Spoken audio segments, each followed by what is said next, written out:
YouTube. What's going on, man? It's so good to be back with you today.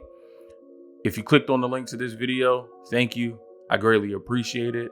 You have now entered Mose Knows, and I am your host, Mose. Today, we continue our series of the team-specific mock drafts, and we are on episode 19 of that series. Today, I will be your resident GM of the Washington football team. I'm glad I said that right, because that probably would have killed me if I said Redskins, because they're not the Redskins anymore. Apparently, we got a new name in the works. Might be revealed as early as next year, 2022. But right now, we WFT. We the Washington football team. We're going to try to improve on this team. We kind of started off a little slow. Towards the end of the season, the defense became the rock solid unit, the foundation of this team, with players like Chase Young and Montez Sweat, and all the other, dynamic players they have on defense. And now we want to build on that momentum, winning the NFC East, making it to the playoffs. And now we want to, build on that and continue to get better. So let's jump right into this mock draft. Let's see what we can do to make Washington a better squad. Here we go. Next. 7 rounds, and we're gonna go fast. Now we got a little ways to go. Oh, why they do that to me? We took Mac Jones at 3. No, that's terrible. That's terrible.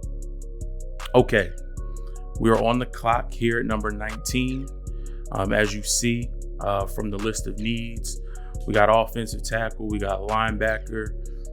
I would tend to agree with those in my research of the depth chart and who we have here in Washington. I would say those would probably be the 2 biggest areas of need right now, would be offensive tackle and linebacker.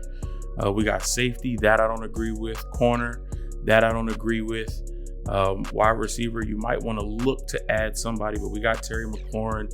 We just signed Curtis Samuel. I think we're okay there. QB, definitely a need. I believe all of the QBs are off of the board at the current moment. At least the good ones. Fields is going at 15. Trey Lance is going at 9 to the Broncos. And then Lawrence, Wilson, and Jones up front. So I don't think we take Kyle Trask here with this pick. Let's just take a look at who we got on the board here. Okay. So we got Jamin Davis, who has been slowly creeping up draft boards.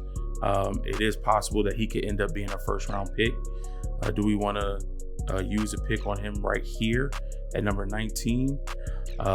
Personally, I don't think so. Owusu-Koramoah is here, another linebacker, rated even higher than Davis. He offers a lot of versatility, both as a linebacker running sideline to sideline and in coverage. But I think what we want to do here is we want to beef up that offensive line. I know it's not the sexy pick, but you need offensive line to be effective in this league. We got Ryan Fitzpatrick as our quarterback. I honestly think the signing of Fitzpatrick is more telling about what the team thinks about Taylor Heinicke.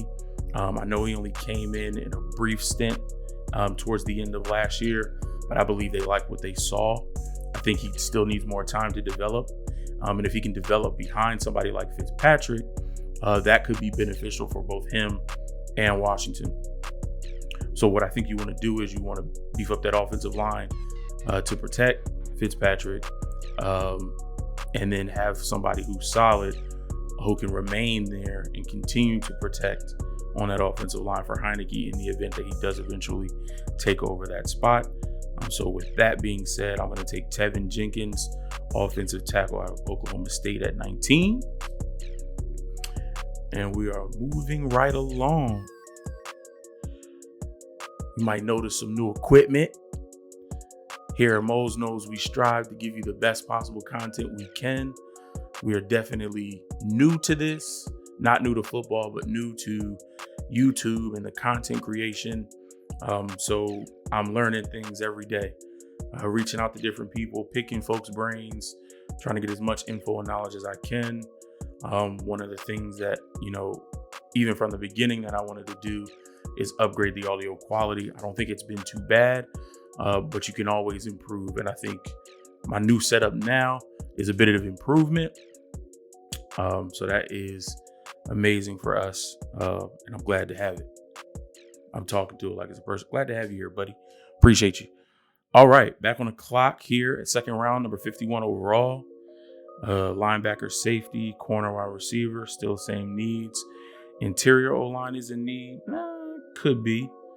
We could get some depth there, but we were able to re-sign Brandon Scherf at our right guard position. That was a huge signing, keeping him in the building. So we like that. Corners, we still have Kendall Fuller. We signed William Jackson over from Cincinnati. So is it necessary to attack that position? It could be, but I don't think it is. Again, I think the top two needs were tackle and linebacker. And I see a linebacker here who I absolutely love. He's the newer style linebacker. He doesn't have as big of a frame as you would like to see in a normal or a typical old school style linebacker. But with this new wave of linebackers being faster, more agile, more ability to cover, we've seen somebody like Micah Parsons run a 4.3. So that ability to have that speed, to be able to drop into coverage, that is, the new wave for the linebacker in the league. Look at what Devin White was able to do last year and in the Super Bowl against the Chiefs, against Travis Kelce, man in that middle, roaming sideline to sideline. When the running backs were going out in the flat, he was attacking. I think you need those guys more and more these days. And with the defense that Washington runs, with that the attacking style defense, with the pass rushers that they have up front, quarterbacks aren't going to have a lot of time. So you need athletic linebackers who can react quickly, because things are going to be moving quickly. When you got Montez Sweat and Chase Young coming off those ends, stuff is happening fast. You got to be able to react quickly to what's happening and make a play based off of what those guys up front allow you to do. And since that is a need, we're at 51. He's rated 58, but I don't think it's a reach in this particular spot. I'm going to go Jabril Cox, linebacker out of LSU, excuse me. So we address our two biggest needs in the draft with Tevin Jenkins, solidify our offensive line, and now with Jabril Cox, that linebacker core. Now we can kind of go best player available. We can kind of take a look and see what's out there and see, where we want to go, what we want to do. Couple good names here. Let me take a look.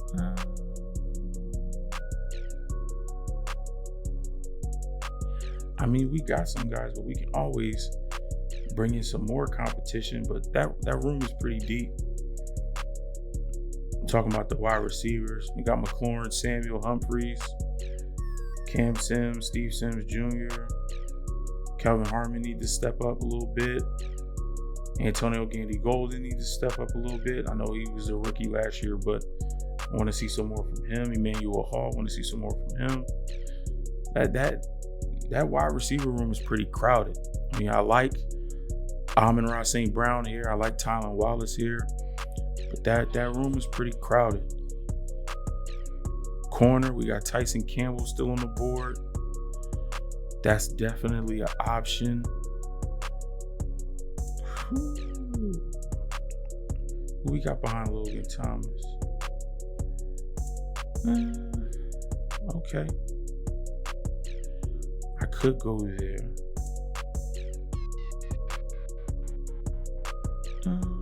Okay.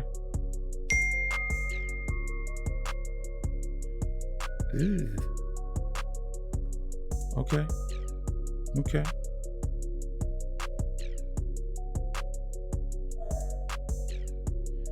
All right.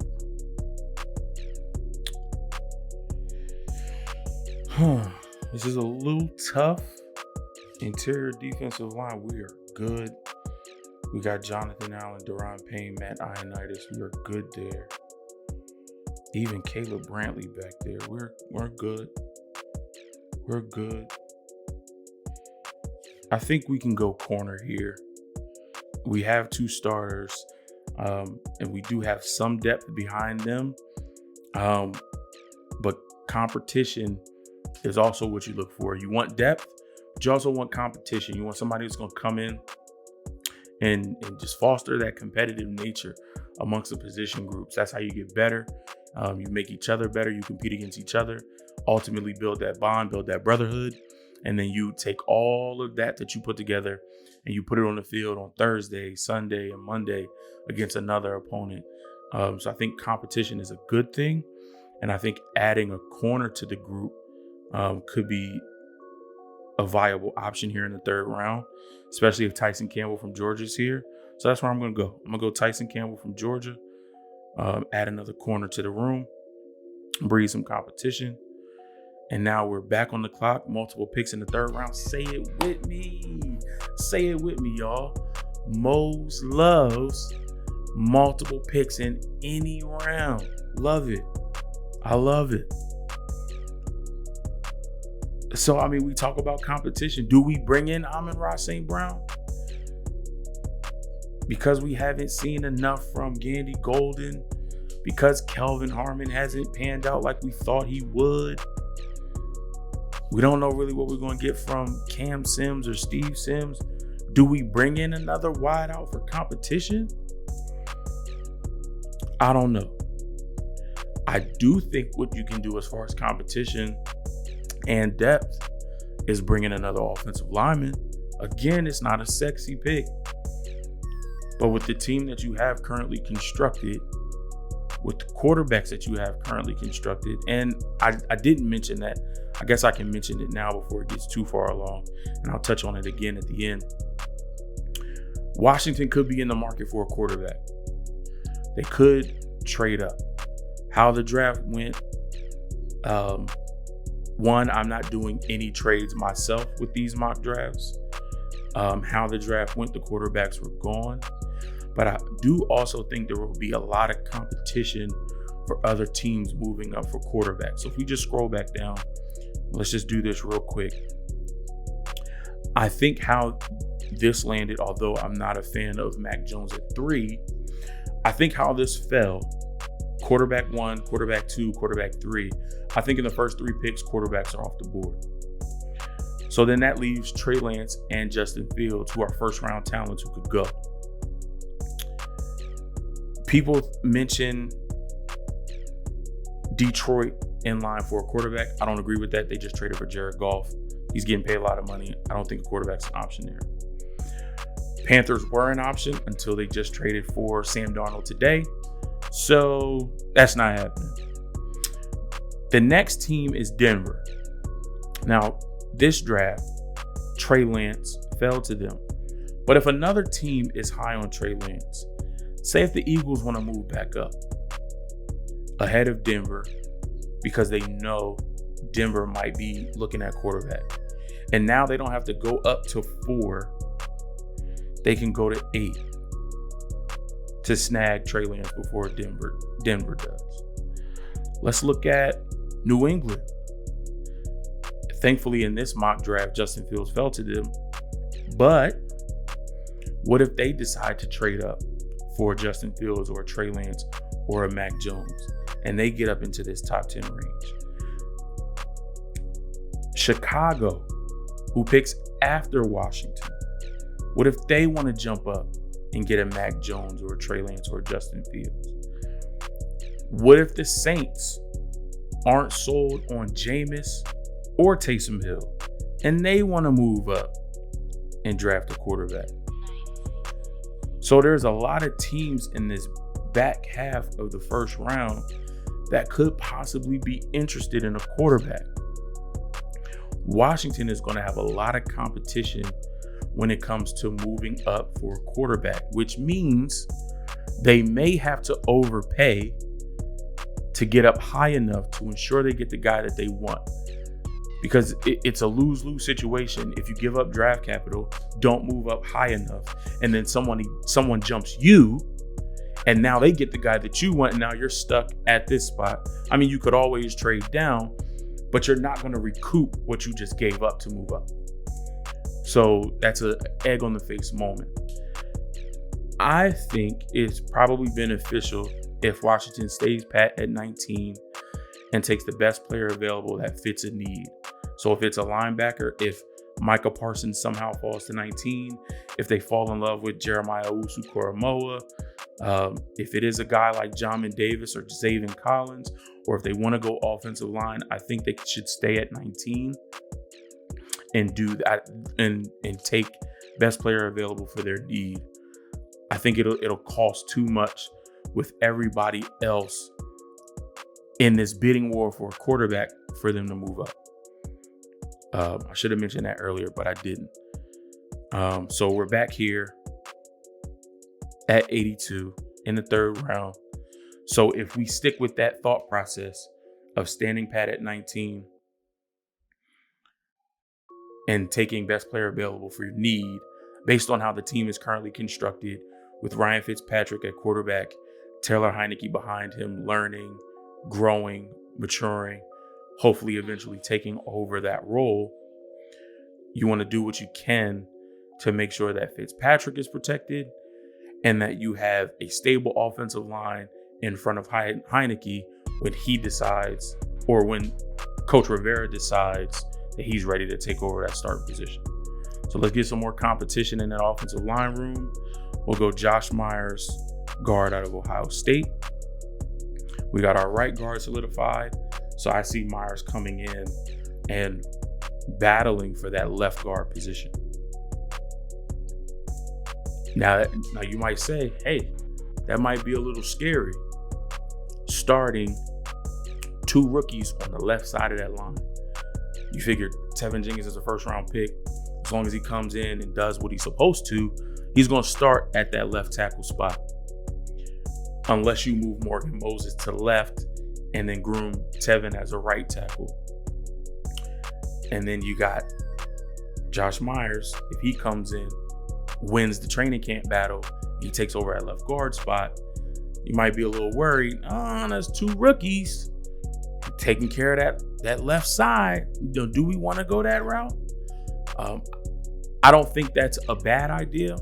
I think as long as you have the system in place and as long as you have the coaching in place, everybody makes mistakes.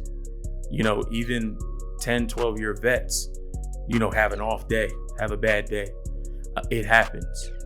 But I think it's valuable for these guys to get reps early, to build that confidence, to build rapport on the line, build some continuity. And then again, you have your left side pretty much taken care of for the next 5 to 10 years. All right, back on the clock. Fourth round, number 124. So we got interior offensive line, we got a linebacker, we got tackle, and we got a corner. Where we want to go? See a couple edge rushers here.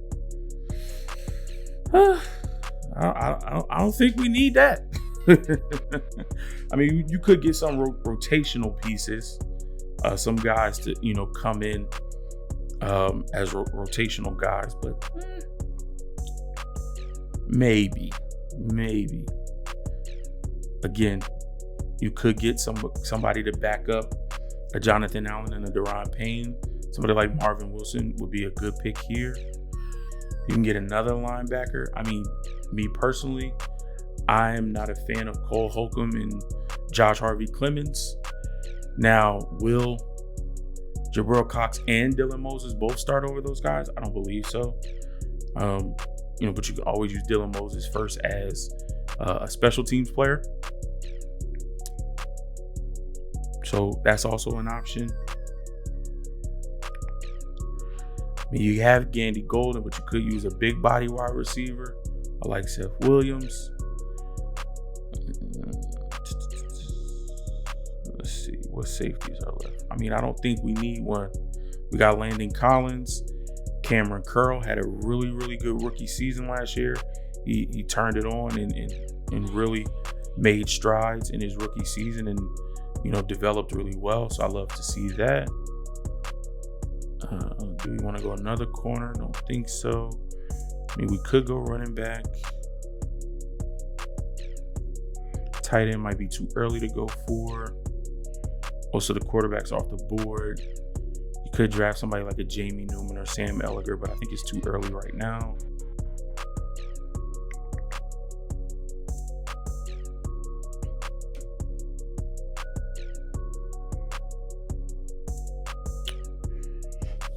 A little tough here.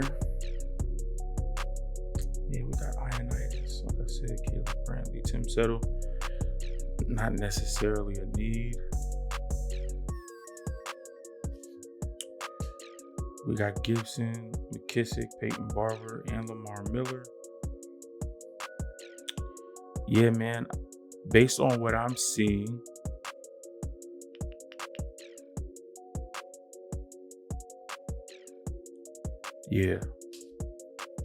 based on what I'm seeing,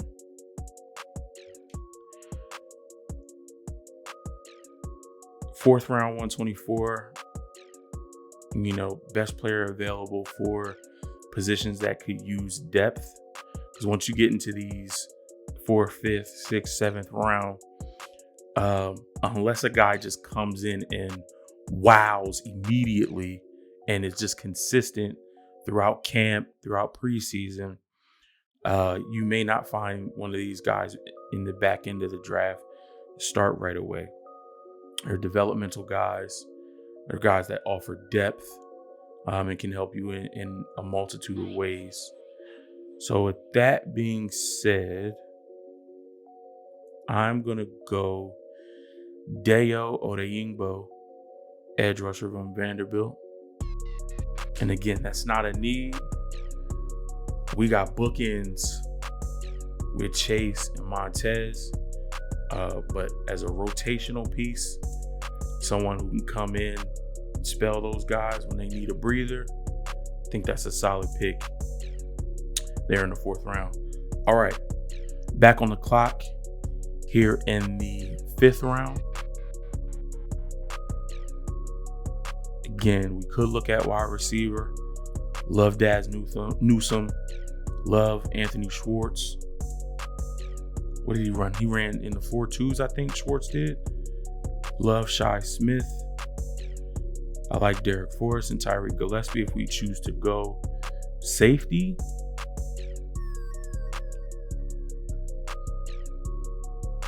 Again, I don't see drafting the QB at this point. Tight end class, not too big of a fan of after the top 3. Running back, again, we don't need it, but he's here. Big fan of Puka Williams, big fan of Khalil Herbert, big fan of Rakeem Boyd. So those are also options. We could go interior D-line for, again, rotation. But is it a necessity? No. But you want those big bodies, man. You gotta have those big bodies, because I'm a big boy, and I tell you, when I played defensive tackle, conditioning was right, but you in the trenches and it's a battle, you going up against a good offensive line and you respect those boys, you're gonna get a little tired, you're gonna get a little windy, you're gonna be huffing and puffing a lot. So I mean, I think it's good to add some beef, get some more bodies, and the best defensive lines that I've seen have had that. Great rotations, rotating guys in and out, keeping bodies fresh. So we're gonna go Bobby Brown III out of Texas A&M, interior D-line. I love his game. I love what he brings. You drafting him in the 5th round, he's not gonna overtake your top 3, but he could push his way into that 4th spot on the depth chart, into that rotation over some of the other guys that you have. So that's always a positive. Heading into the 6th round, doesn't look like we have a pick here. So we will go right into round 7.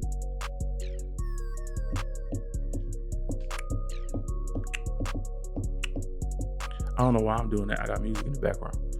Oh, and we got 2 7th round picks. Y'all know I love multiple picks in a round. Y'all know that. Okay. All right. Let's see.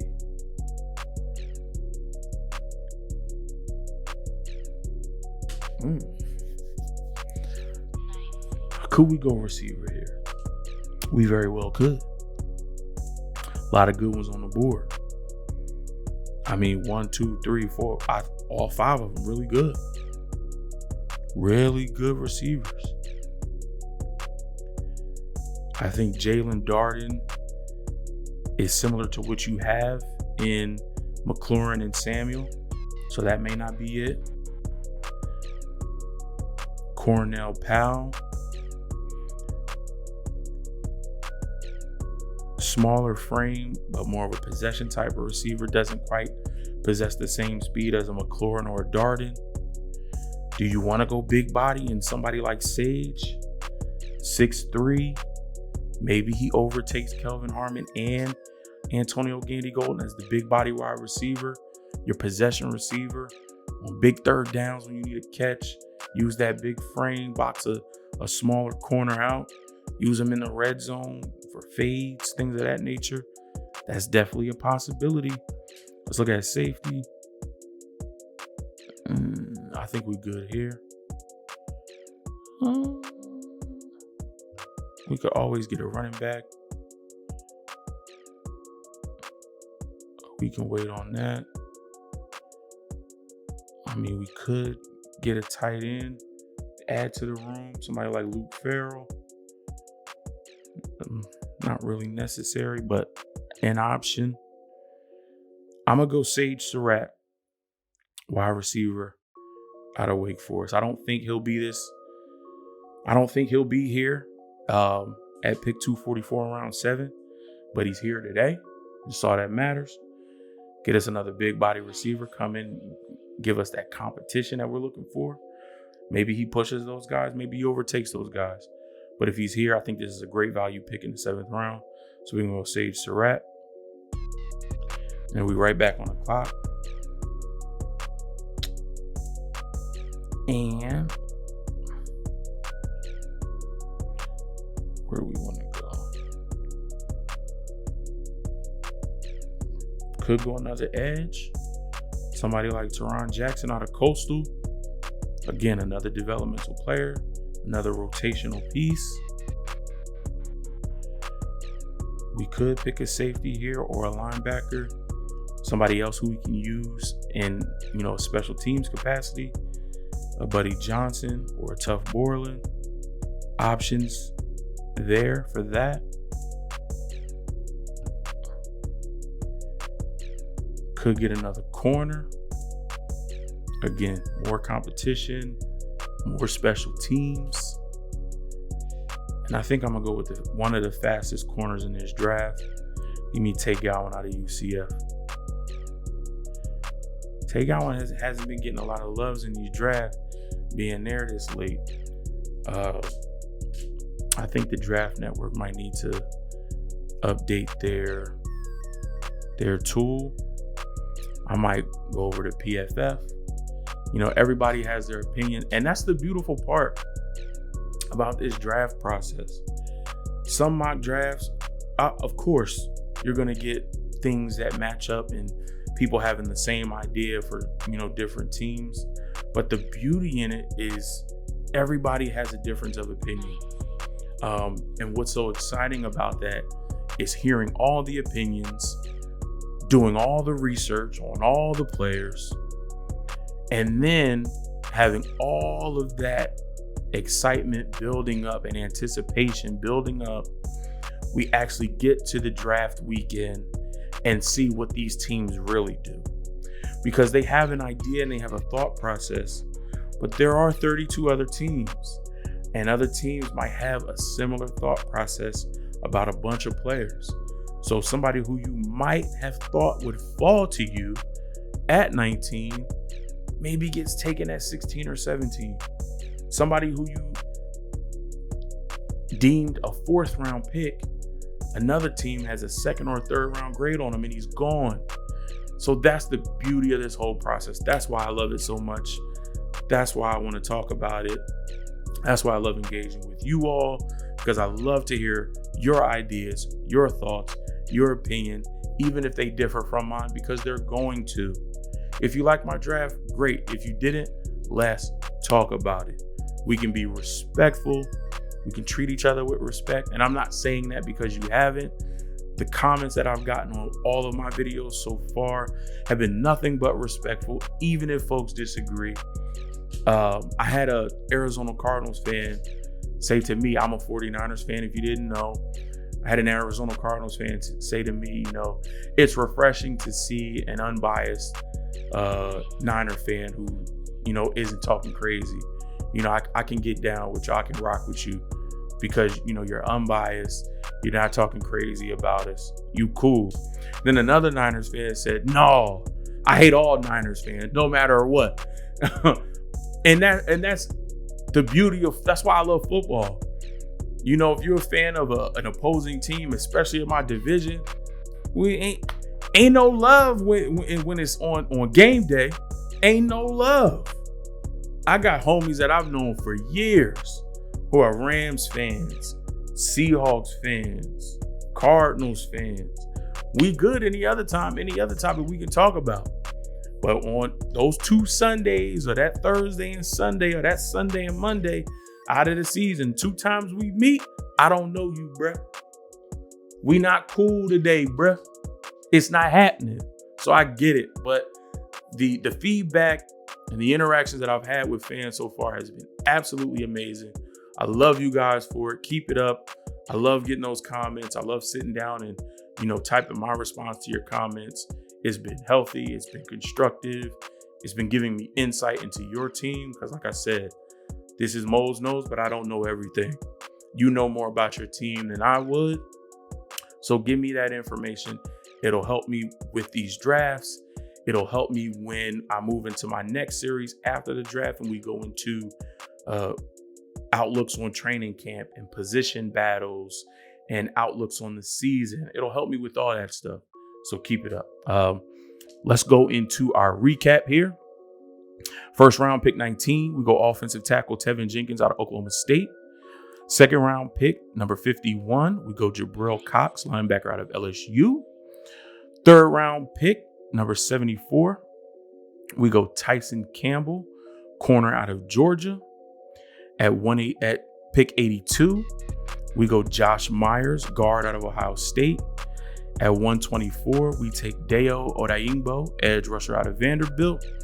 At 163, we take defensive tackle Bobby Brown III from Texas A&M. At 244, we take Sage Surratt, wide receiver out of Wake Forest. And at 246, we take corner Tay Gowan out of UCF. Washington football team fans, talk to me now. Let me know how I did. Let me know if you liked the draft. Let me know what you didn't like about the draft. Let me know what you would do differently. Like I said, I love the interactions. I want to hear from you. You can drop a comment down below. As soon as I get it, I'll respond to it and we can keep the dialogue going back and forth. You can hit me on all of my socials. I will link those in the description below. Facebook, Instagram, Twitter. I can be found on either one of those platforms, whichever you're more comfortable with. Reach out to me, man. Let's wrap a taste about the mock draft. Let's wrap a taste about your Washington football team. How you feeling right now going into the draft? What you want to see your team do. Let's talk about it all. Come on now, I need y'all to do me a favor. I need y'all to hit that thumbs up, hit that like button for me. If you're new, like I said, welcome to Mose Knows. You are now family. And guess what? There's nothing you can do about it. So now that you're family, I need you to do 2 things for me. I need you to hit the subscribe button. Then I need you to take another 2 seconds and hit that bell icon. That bell icon is going to give you notifications every time new content drops right here at Mose Knows. We got about 19. We're on 19. So we're 32. We got 13 more mock drafts to go. We're going to get through all 32 teams, even the ones that don't have first round pick. We're not going to exclude them. We're going to get through all 32 teams. We have another full first round mock. That'll be 2.0, and that'll be the last full first round mock before the draft. And then after that, we'll move to a brand new series after the draft, talking about the off-season programs, mini camp, training camp, things of that nature. So I appreciate you for taking the time with me today. Glad to have you. Hope to see you again, and I'll catch you in episode 20. We out.